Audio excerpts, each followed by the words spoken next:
Hello, everyone, and thank you for joining us today for this forum on skills and professional education. I'm Madhuri Dubey. I'm the founder director of National Skills Network, and I'm very glad to be a part of this. And thank you, India Australia Institute, for inviting me for this. It's indeed a privilege to meet all of you, the esteemed panelists, and also the participants who have registered for this. This is the third forum as part of India-Australia Education Researchers Forums series facilitated by Australia-India Institute. These online forums provide a platform to showcase research in education disciplines from both nations and explore opportunities for new research collaborations. On a very happy note, I would also like to inform you that this particular webinar assumes greater significance today, as from tomorrow onwards, India is hosting the event for the G20 presidency, where Australia and India will also have few dialogues and discussions. And going by the Honorable Prime Minister's article, which was published yesterday in the media, it was very nice to read how all our countries are interlinked and we all share few common problems, or we all have common opportunities, or we have common challenges. So I think this is a wonderful timing for this forum. It's happening today, and we look forward to long-term association, and this forum should be like a catalyst for upcoming research projects. And in today's webinar, researchers will present on the regulatory frameworks, emerging challenges and innovations relating to TVET, graduate employability, which is a big issue in all our countries, industry collaboration, another big challenge, and work integrated learning. So if you look at both our countries, especially, I think Australia has their own models of work integrated education, and India is trying to evolve few models which can meet the diverse requirements of our country, especially with reference to the National Education Policy 2020. And now if you look at the kind of post-COVID scenario where we all grappled with COVID together and we had to sail through it by facing many challenges, we saw that skilling has emerged as a very big contributor, leading to a lot of changes in the education system, where today we are talking about skills being more important than academic learning, which is shown through degrees. So keeping that in mind, we can say that skilling has become a leading bilateral priority and presents great opportunities for research collaboration and policy dialogue. Hosting experts from both Australia and India, this forum will facilitate knowledge exchange around shared challenges, best practices, and finally, potential for future research collaboration in this dynamic space. So the notion of research also, I think our esteemed panelists will look at in a very different way. It's not like research is always formal and associated with a degree like a PhD or some other research degree. I think research is a kind of a lifestyle which we should all adopt, as academics. So before I go ahead and introduce the panelists for today, let me tell you very briefly about myself. I'm the founder director of National Skills Network, which is popularly known as NSN. It's a digital platform I launched, and it is directly connected with my dream for applying my PhD research in improving the educational scenario in India. And I launched this 8 years ago, and I'm happy to say that it is a growing platform with good visibility, not only in India, but in other countries. So we have about 1.7 million users on this website, and we have somewhat like 3.5 plus million page views on the website, and we have a YouTube channel and good presence on social media. And that's how I got connected with all of you. So I personally feel research has to be applied, and it can't be just a thesis or a document which is lying in a shelf or in a library. And research is an ongoing process. So inquiry is an ongoing process. So with this, I would like to now go ahead and introduce the esteemed panelists for today.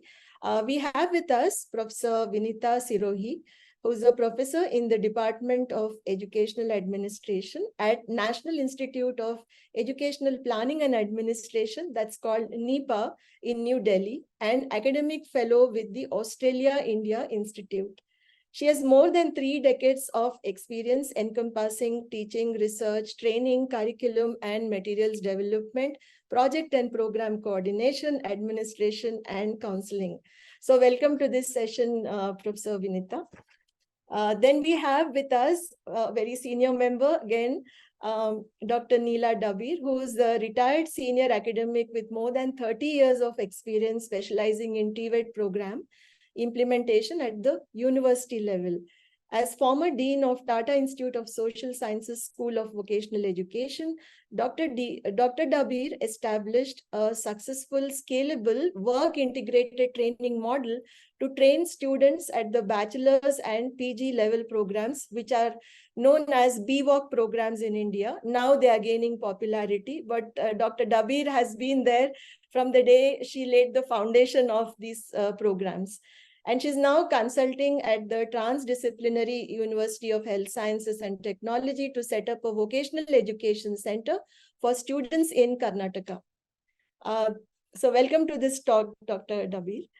And we have Dr. Joy De Leo, who is the Manager, Research and Data Analytics at the Center for Vocational Education and Research, NCVER, in Adelaide, South Australia, responsible for managing the Vocational Education and Training National Research Program in Australia.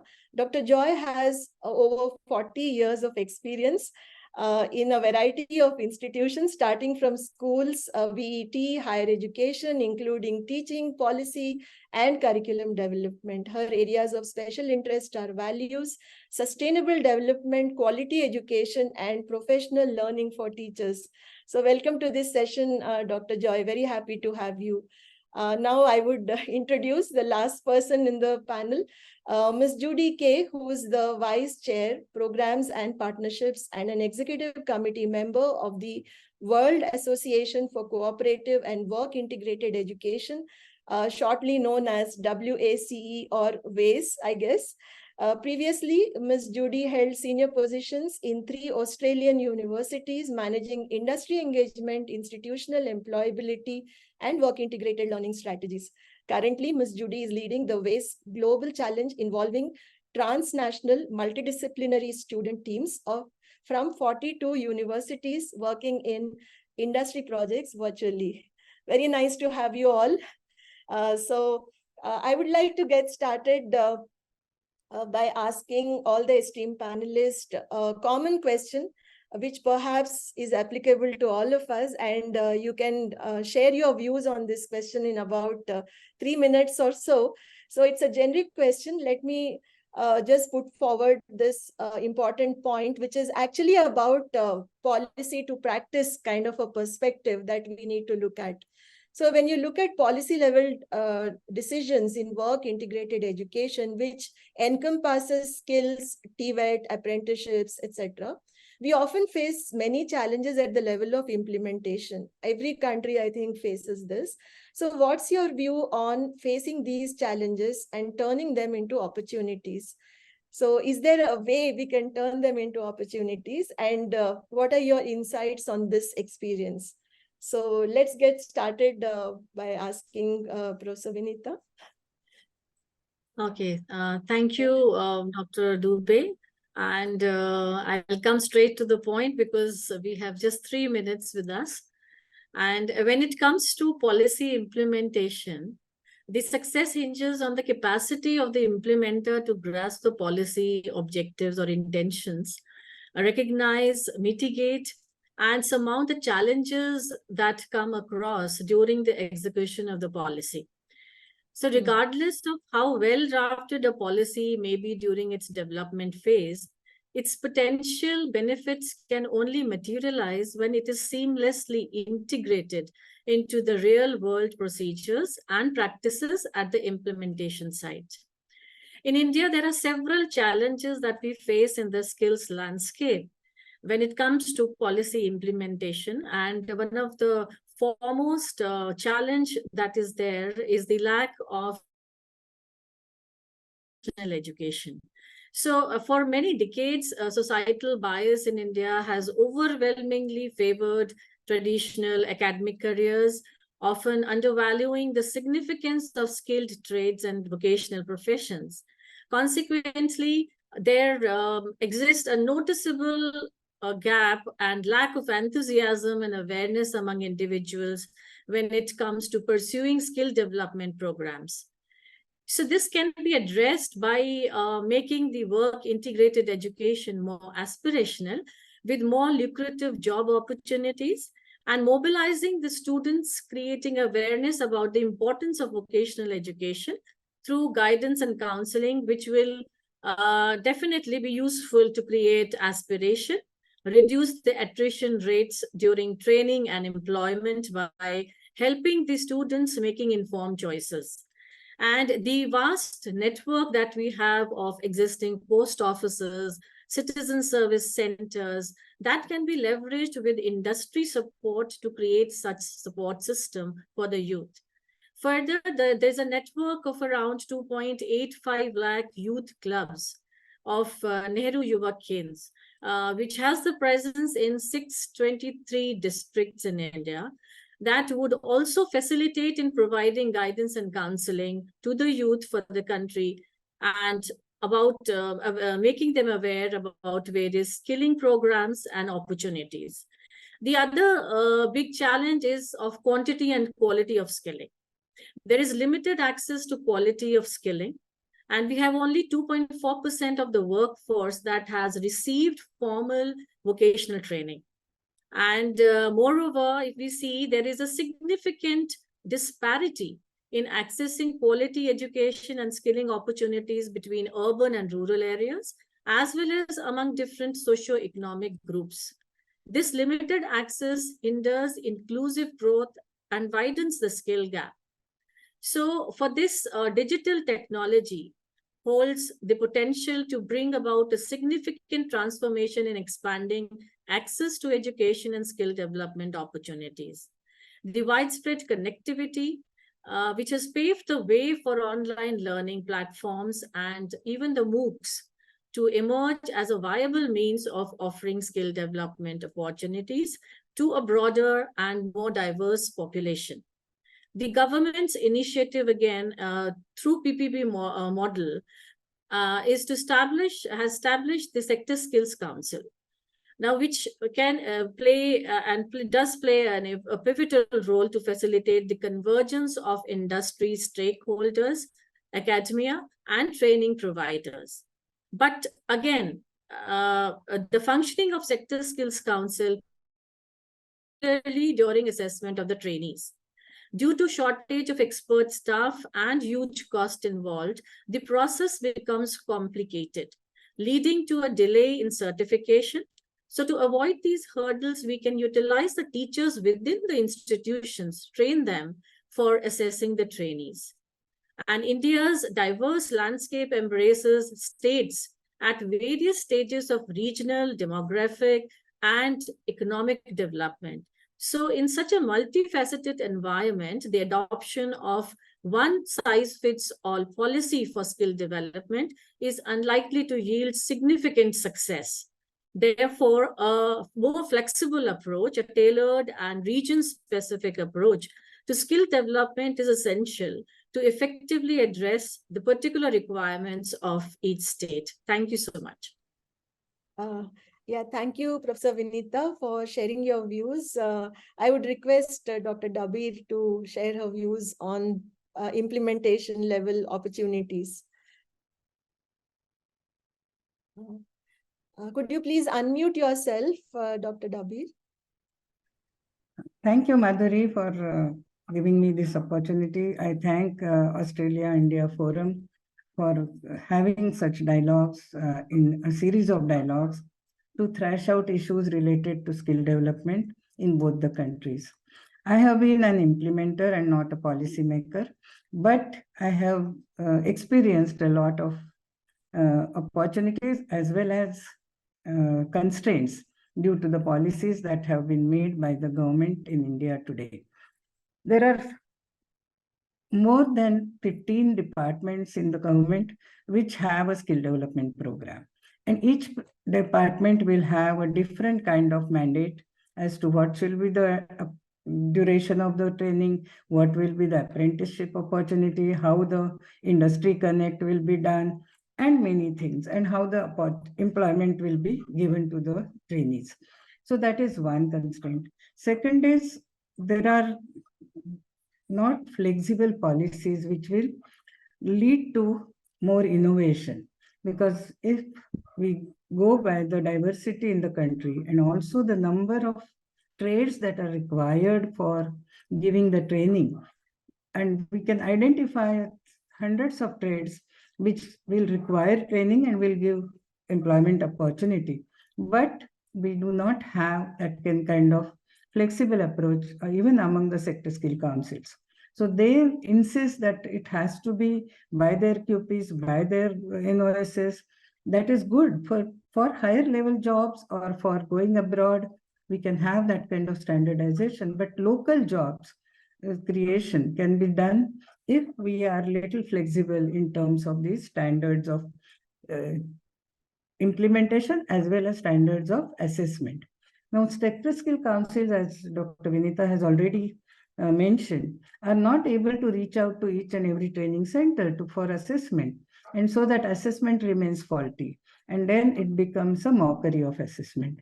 So if we have more locally trained assessors and local industry-based assessors, so that they know really what the skill is required and what is how much level, at what level they require such workforce in the industry, then the assessment will be much more meaningful, and then the jobs also will be created accordingly. Secondly, these jurisdictional issues which are given to the universities, that also can become a major constraint, because the universities may launch many programs, but they may not get the apprenticeship opportunities or internship opportunities locally, because industries are concentrated in certain areas. Certain kind of industries are concentrated in certain areas. And then if you want to launch a program which has a greater job opportunity, but if you do not have internship opportunities, then many times there are constraints in sending the students to other states or other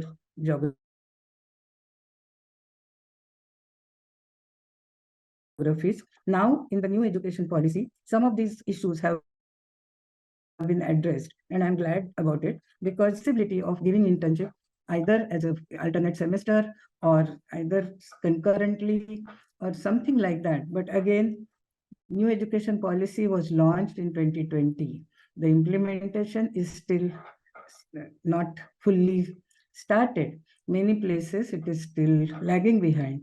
So policy and implementation, there are many times there is a gap, and we need to address these issues effectively and make it into an opportunity. So though the policies are forward-looking, the implementation sometimes is a problem. That is what I feel from my experience. Thank you. Thank you, Dr. Dabir. So we just saw the views from the Indian experts about policy to implementation and how the reality presents a very different picture. Now let's look at the views from the Australian experts. So I would request Dr. Joy to share her views on policy to implementation. Thank you so much, Madhuri. I'm really delighted to be here, and it's wonderful to have this opportunity to have a dialogue and to share. In response to the question, I'd like to say that it's really important to identify the challenges early and then to respond quickly. And of course, this requires good monitoring systems to identify the problems as they emerge. And then there's a need to be agile and adaptable to respond rapidly.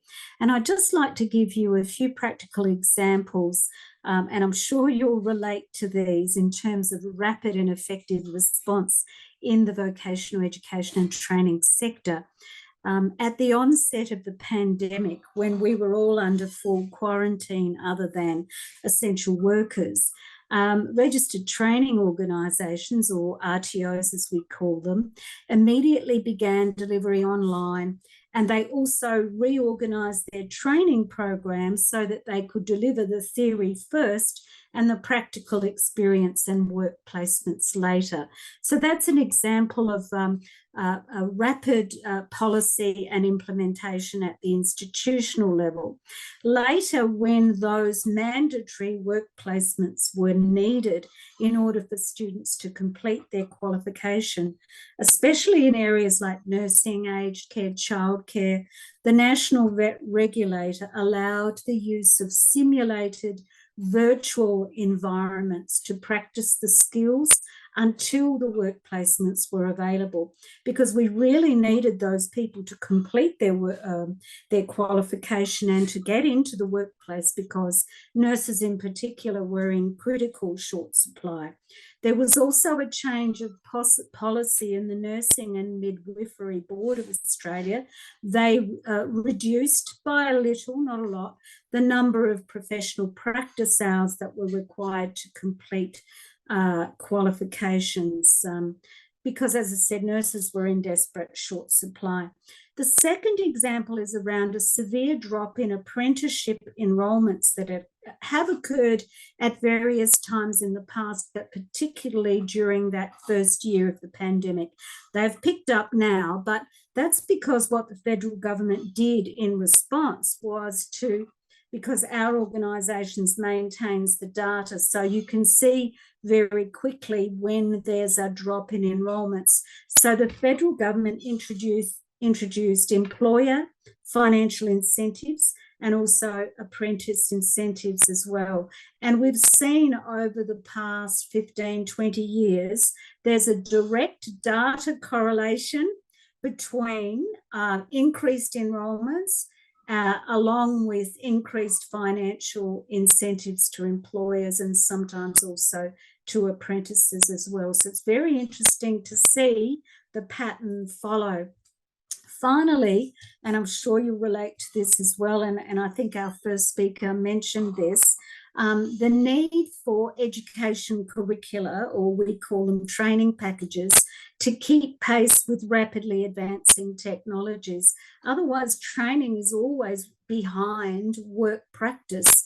And so what's needed here is very good industry engagement so that we can find out from industry what the new practices are and very quickly update the training packages. At the moment, in most occupations, we're running sometimes several years behind practice, so that by the time someone graduates, what they've learned is no longer relevant in the workplace, and things are moving very quickly. So that's one area where very rapid response is needed.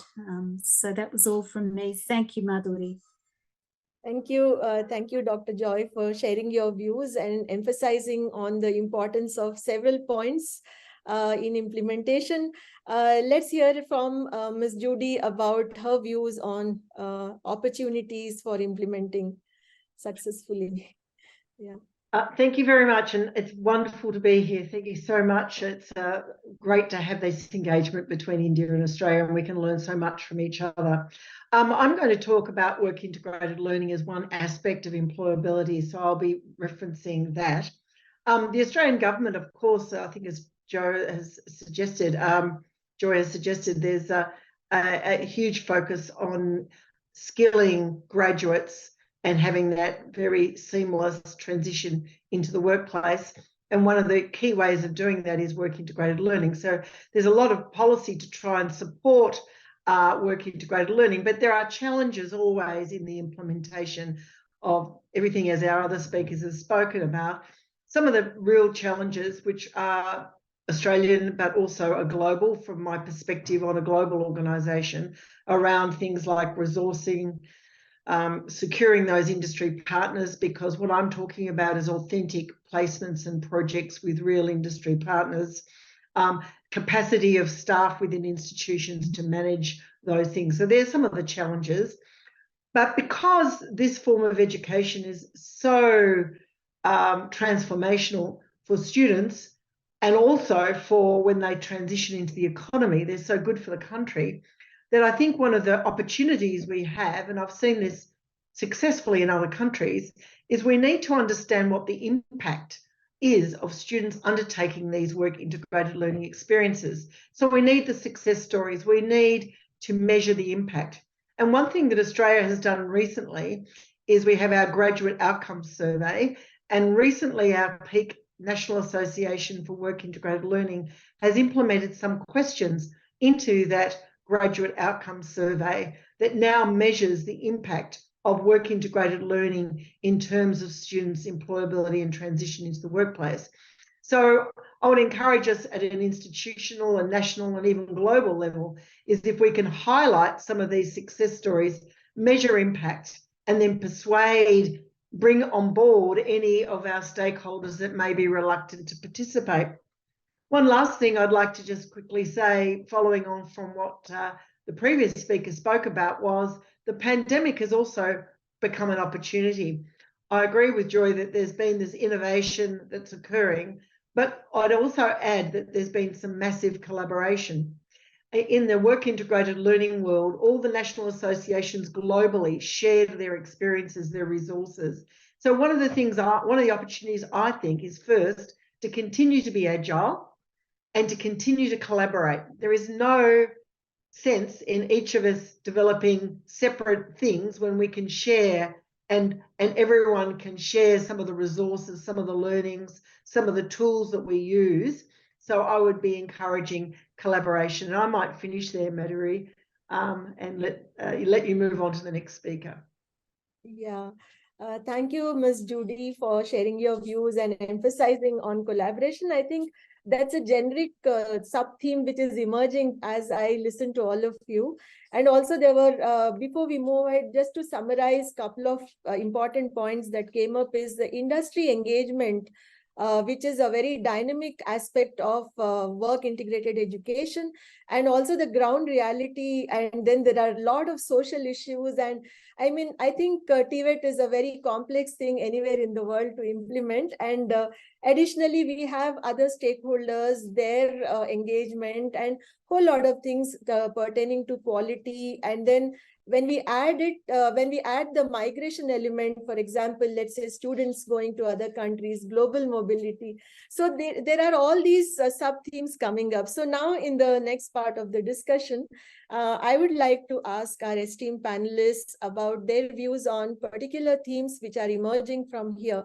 So let me get started by asking Professor Vineeta Sirohi about work integrated education that is actually acquiring so much of importance globally today. As I already said, skills are becoming more important than academic learning. To meet the global talent requirements in the dynamic kind of world of work that we are living in such a scenario, how do we develop an institutional framework for work integrated programs in India? Let's say in the backdrop of NEP 2020, because that's something which is being discussed and people are trying to implement in many ways. Okay, thank you. Thank you, Dr. Dubey. One of the key reforms highlighted in India's education and skill system is the integration of skills with general education. And it is a fundamental the National Education Policy 2020.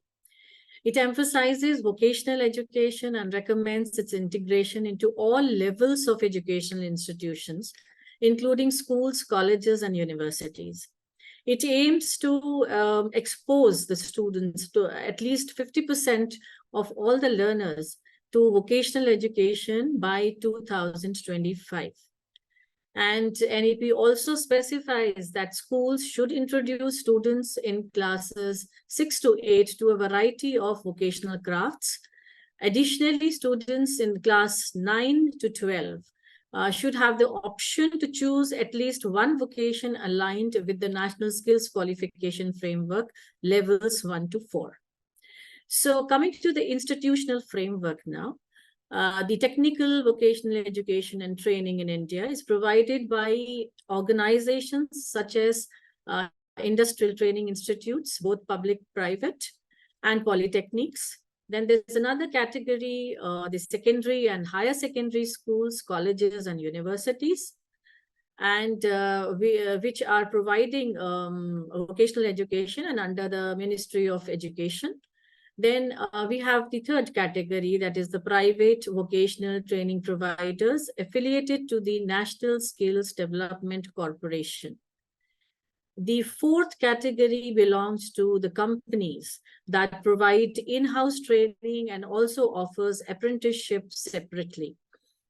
Then there are other organizations also which are with the other ministries who are also looking after the provisions of the skill development. Now, the National Skill Development Mission operates with a robust three-tier decision-making structure. As at its pinnacle, the mission's governing council, chaired by the Prime Minister, provides overarching guidance and sets policy direction. Beneath it, the steering committee, led by the minister responsible for skill development, oversees and reviews the mission's activities, aligning them with the directives established by the governing council. And then we have the mission directorate, under the leadership of the Secretary of Skill Development, operates at the implementation level. Its role encompasses the coordination and convergence of skill development activities across central ministries, government departments, and state governments.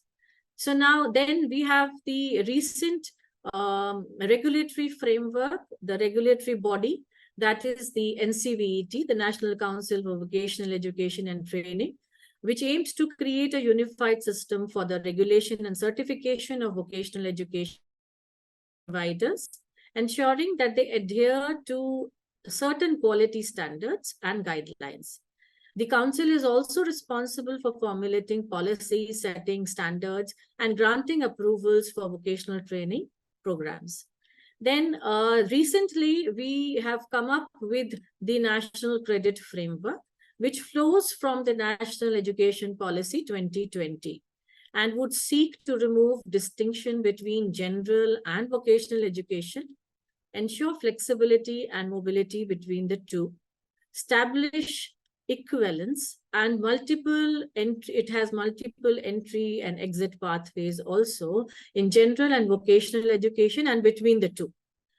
So coming to the now the school level, how we are progressing for the vocational education at the school level as per the NEP 2020.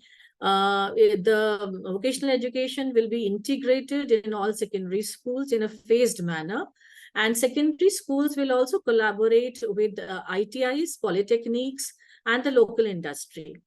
There would be skill labs that would be set up in schools in a hub and spokes model, which allow other schools to use the facility. Then the higher education institutions, of course, they are running the BVoc degree courses, and they would continue to do with that. They may also partner with the industries if they want. And then they are also, they would be having the flexibility to offer short-term certificate courses in various skills, including the soft skills. The Lok Vidya, that is also emphasized in NEP 2020, that is the important vocational knowledge developed in India, will be made accessible to students through integration into vocational education courses. The possibility of offering vocational courses through ODL mode would also be explored.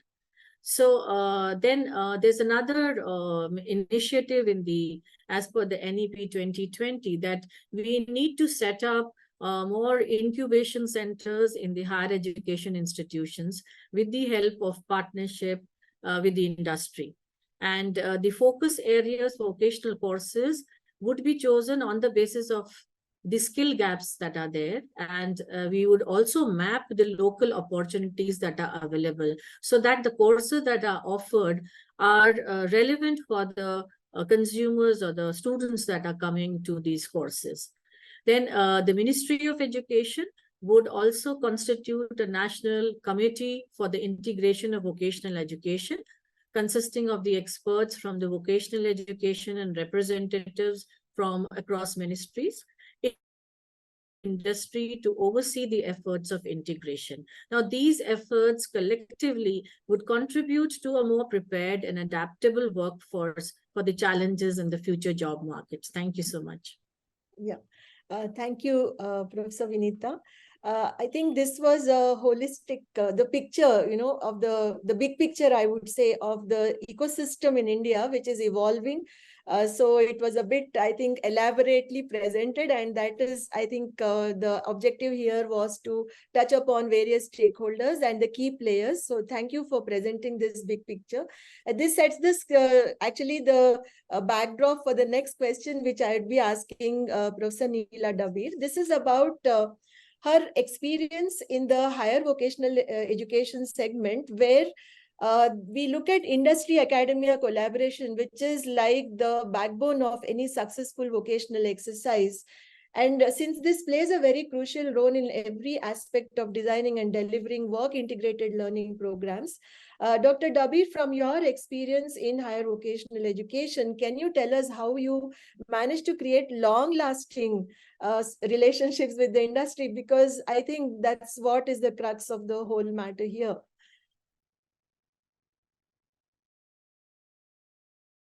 Could you please unmute yourself?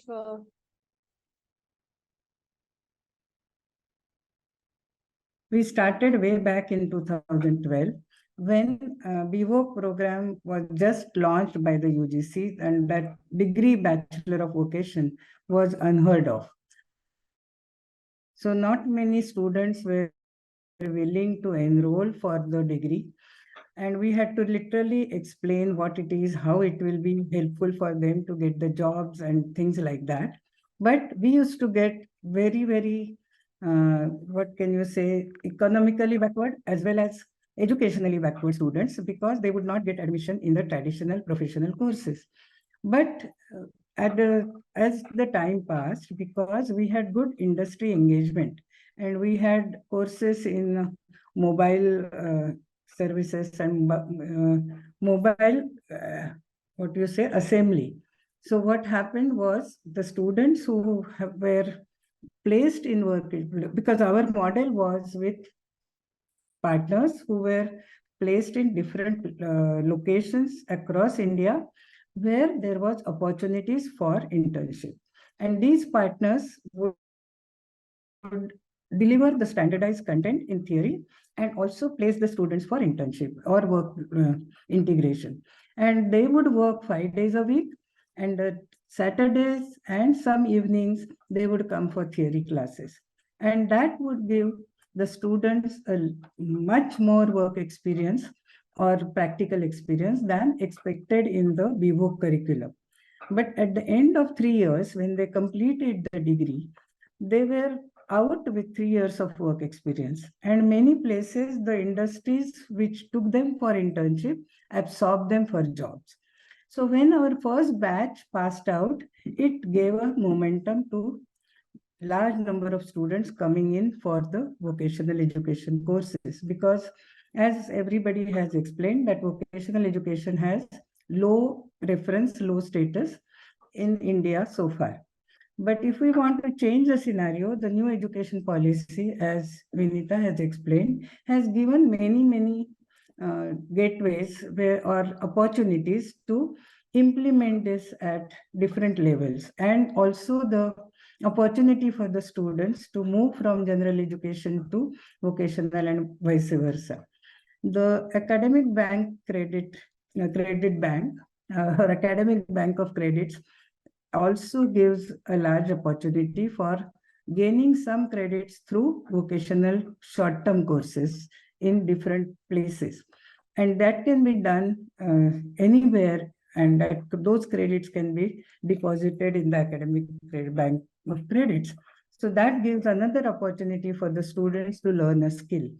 And though it is still in the beginning stage, there are many ways in which people can use their imagination and innovatively implement the policy. Another very good thing that is there in the new education policy is 10 bagless days in the schools. In the 6th, 7th, and 8th standard, the policy says that there should be 10 days in a year when the students will not get the bags or the regular school bags to the school, but they will be given exposures to different vocations, will be through visits or through getting guest lecturers or through practical experience, hands-on experience. So that can open the mindset of students as well as parents that there can be many more opportunities for employment and what skill is required for that kind of employment. So that is something which is very important. What we did with the industries was we made an agreement with them that the students will be given one Saturday, Sunday off so that our classes can happen and they will come for the work on for 5 days a week. And as far as possible, we were trying to get a stipend for the students.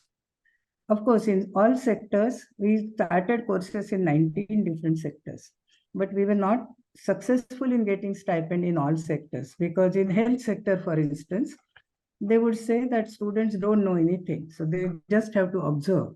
And so we won't pay stipend for the first semester at least. But usually from the second semester onwards, they would find the students useful and would start giving a stipend, which will increase over the period of 3 years. But we had to be with the students all the time, monitor whether they are going or not going, also given some incentive for attendance, as well as the practical training was given on the industry floor in the real job situation, which really made a difference because they could see something what the skill is used for. In the manufacturing sectors, the students were able to get the stipend right from day one. And so there was a demand for these courses. For example, the motor mechanic course, in the automotive course, or hotel industry, the travel and tourism course.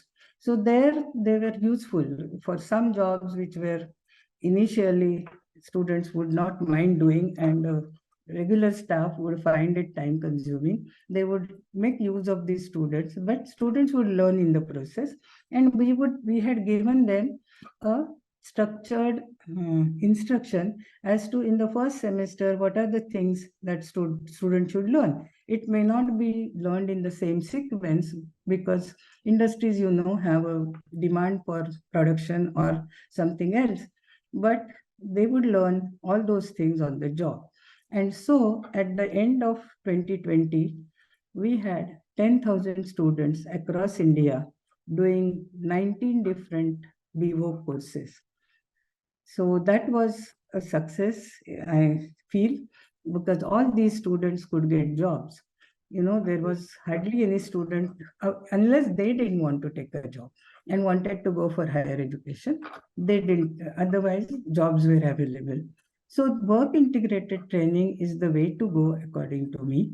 But we need to have, there is a lot of scope for improvement. I'm not saying the program which we had was perfect, but it can be improved and it can be modified as per the need of the institute or university, and the policy backup for that is very essential because we suffered a lot because of the policy rigidity.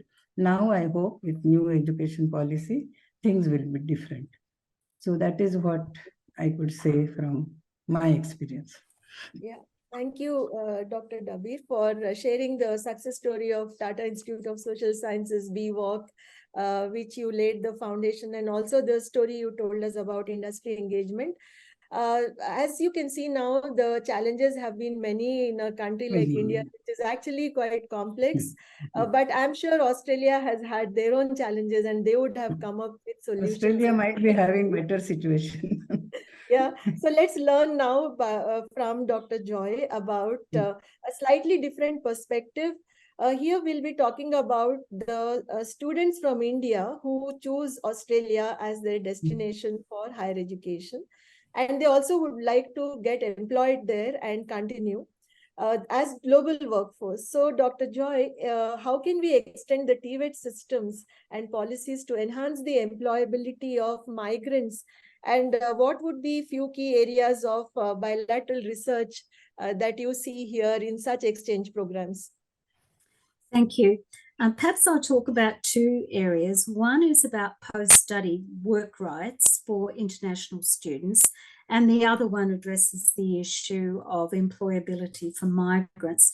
Currently in Australia, students who have recently graduated with a degree relevant to specific occupations can stay in Australia to work, usually for 2 years.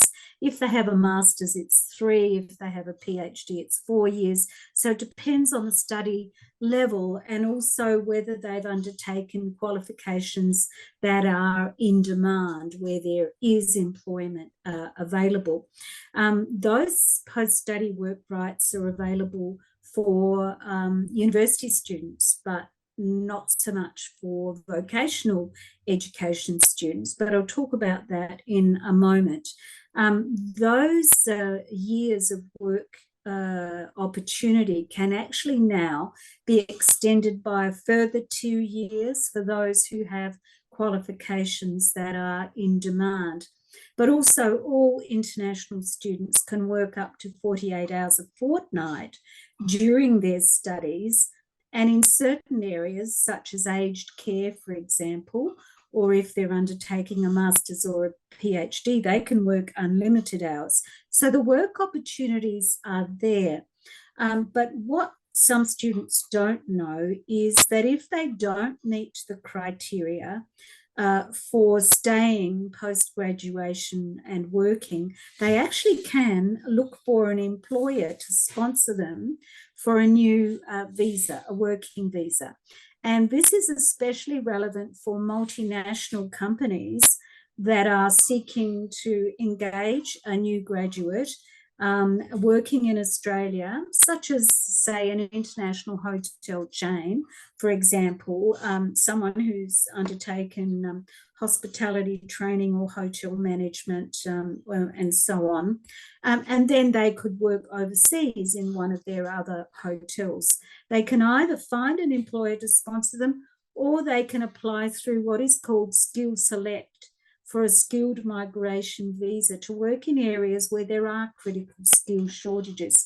So there are facilities there, but just moving to employability for migrants, once someone is a resident, they can seek assistance to find employment, and there's a big demand for workers in many occupations right now.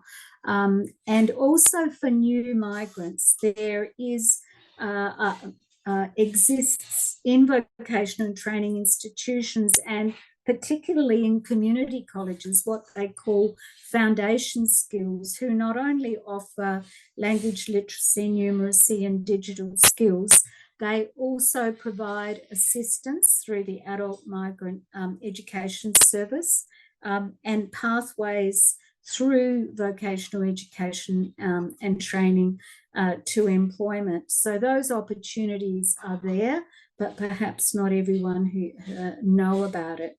In terms of access to apprenticeships and traineeships, these are only available to Australian citizens and residents who have a contract of training with an employer.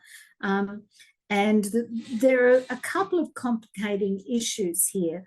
One are that we have severe housing shortages, so the Australian government is unwilling to open the doors to large numbers of migrants when we already have a severe housing shortage for existing people in Australia. So they're trying to manage that and do it slowly. The other thing is that in terms of a return on investment, it's not an attractive situation for employers, because when they train an apprentice, and it takes 4 years to take on an apprentice, the first few years they don't actually gain a return. They're paying the apprentice, they're training them. It's quite costly for them because they need supervisors and so on. And so they do it because they think, well, we're going to keep that person in the longer term. However, if someone leaves at the end of apprenticeship, it's not a good return on investment. for employers, and also because of the housing shortages. So that's why apprenticeships and traineeships are only available to citizens, although there's the opportunity for people to undertake a qualification. Instead of doing an apprenticeship for 4 years, they can simply do the qualification in 2 years, for example. So the other question was about areas for bilateral research and exchange. Exchange is somewhat difficult, but in terms of bilateral research, the area I've identified in which we've done quite a lot of work is around upskilling VET teachers for quality teaching and learning.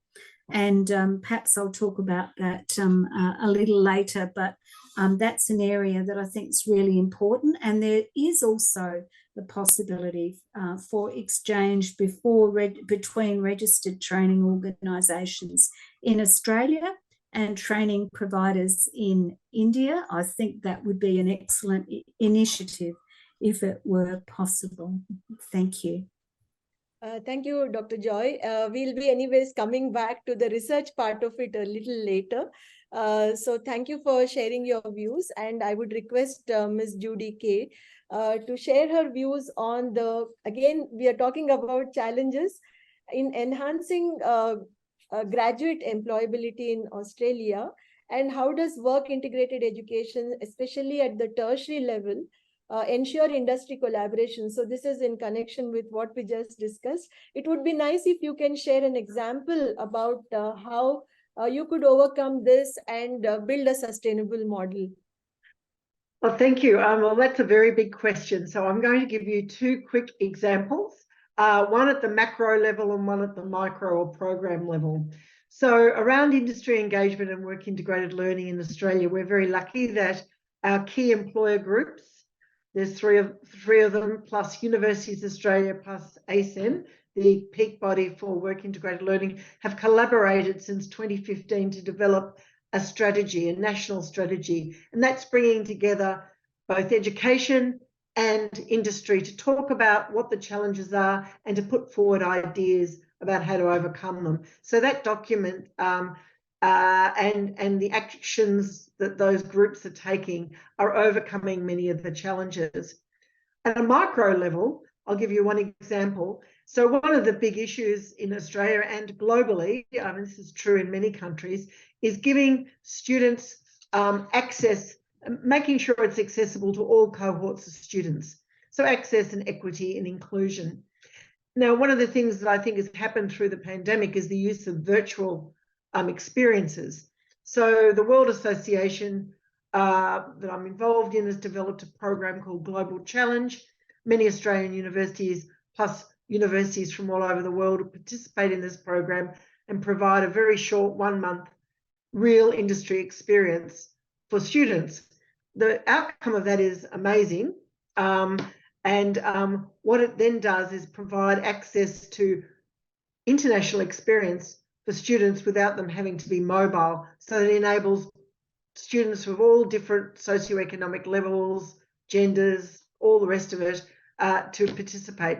So the WASTE Global Challenge has been a massive success. So that's an example of the innovation that can happen and respond to some of the challenges. I'll leave it there because I see we're running out of time. Yeah.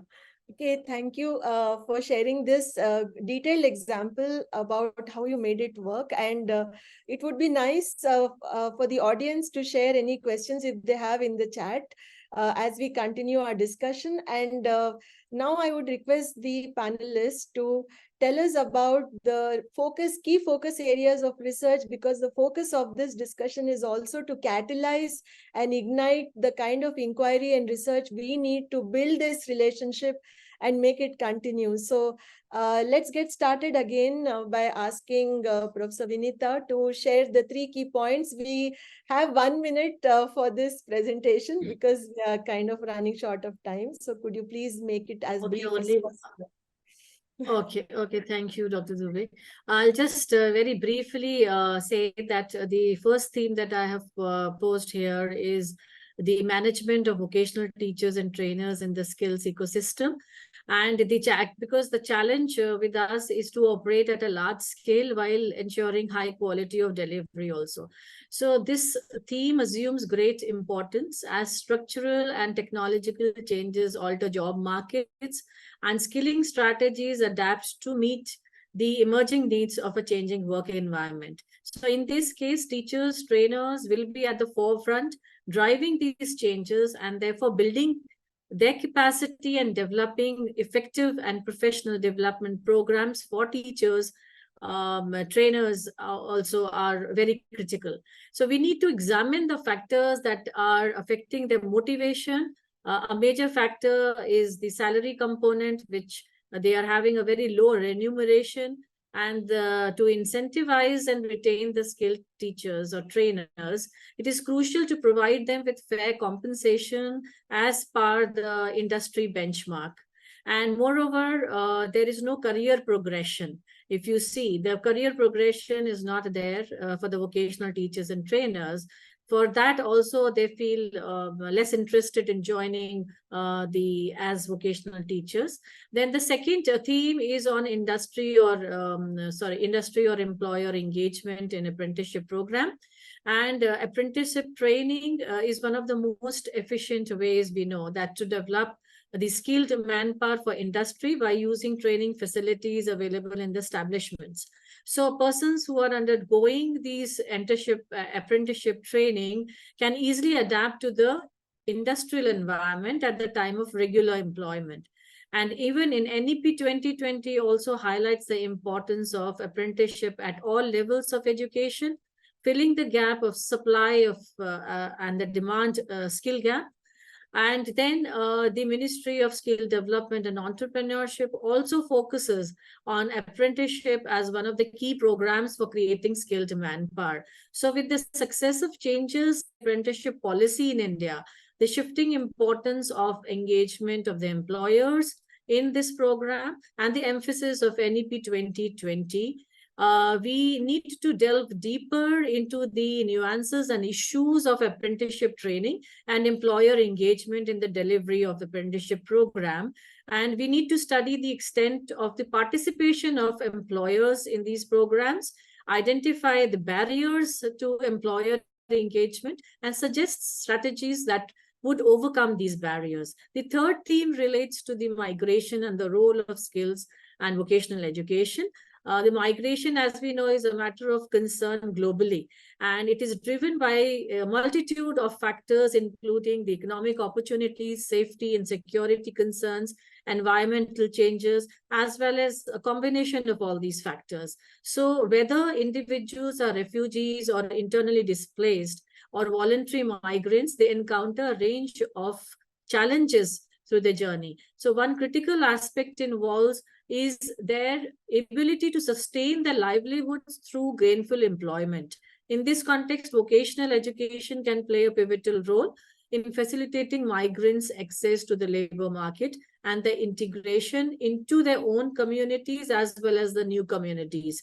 So the research would delve into the various facets of migration, its relationship with work, and we can cover a wide spectrum of issues, including the effect of education and skill development on migrants' employability, strategies for integration, and the role of vocational training in supporting them for economic independence and their benefits. Thank you so much. Thank you. Yeah, points from Dr. Dubey. Ma'am, may I request you to briefly share the points because you are running short of time? Yeah. Could you please unmute yourself? When we say work integrated training, it is interpreted by different institutes and universities in different ways. So I would suggest that it is interesting to study the approaches in work integrated training or methodology used by universities in higher education. How do they implement the successful VET program using the work integrated approach? because work integration means sometimes concurrent placement in the for apprenticeship, sometimes alternate semester, sometimes only 2 months of internship at the end of the semester, end of the year. So it is different in different places, and what really works can be studied having this comparative study. Second thing was like TVET is a subject which has been discussed for many years in India, and I'm sure in Australia also, but somehow we are not able to crack it successfully so far, because still many students have this preference for traditional education. So comparing the main policies which facilitate or hinder the growth of TVET in both countries in the higher education space, because so far TVET was mainly restricted to lower kind of diploma level education and not up to degree level. Now it's recently we have started giving degrees in vocational education, and therefore what are the policies that really facilitate such kind of approach in higher education can be compared for both countries. That is what I feel can be useful, because policies can be both facilitative as well as hindering the progress. So let us look at it carefully. Thank you. Thank you, Dr. Dabir. And Dr. Joy, can we have your points? And just to inform everybody, we need to extend this session by another 10 minutes. And also the audience, if you have any questions, please share with us in the chat. Let's go ahead, Dr. Joy. Yes, thank you. I'll just address the first dot point, which I think is of interest to everyone, is how we develop the VET teaching workforce for quality purposes. The other two dot points relate to government discussions that we're having around research collaboration more broadly.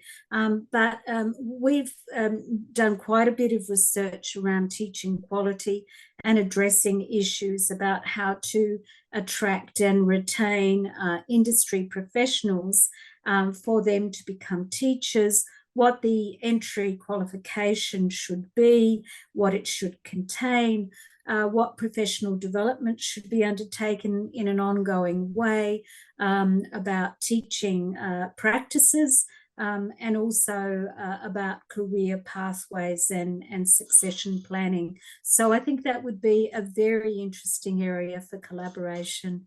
Thank you, Madhuri. Thank you so much. Can we have the research points now from Ms. Judy?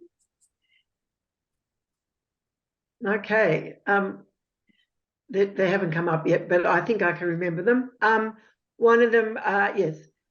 Scaling up work integrated learning through innovation, looking at innovative models such as the virtual example that I just said, looking at all the different models that we can have and seeing how we can scale them and what their impact is. Another really important thing in Australia and in the global that WACE is undertaking globally is looking at quality frameworks for work integrated learning. We've been gathering all the frameworks around the world and bringing up a global framework for work integrated learning to guide people in how to give quality experiences for all the stakeholders involved. And the other one that I think is often overlooked is that these sort of activities that we've all been talking about rely on capacity and capability of our staff and putting in a lot of work towards professional development around work integrated learning. We have a suite of modules that are available. The different associations in Australia and globally are putting on events to build capability. So doing more research around how we can ensure that staff feel comfortable and capable of running some of these really interesting programs. So they're the sort of themes. Yeah, thank you for sharing all the points about research. These are the key areas which have emerged from the discussion we have had today.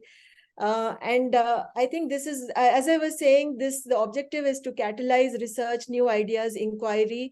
And I request the audience to reach out to Australia India Institute in case you want to explore more about the activities. It would be nice to, get into that kind of collaboration.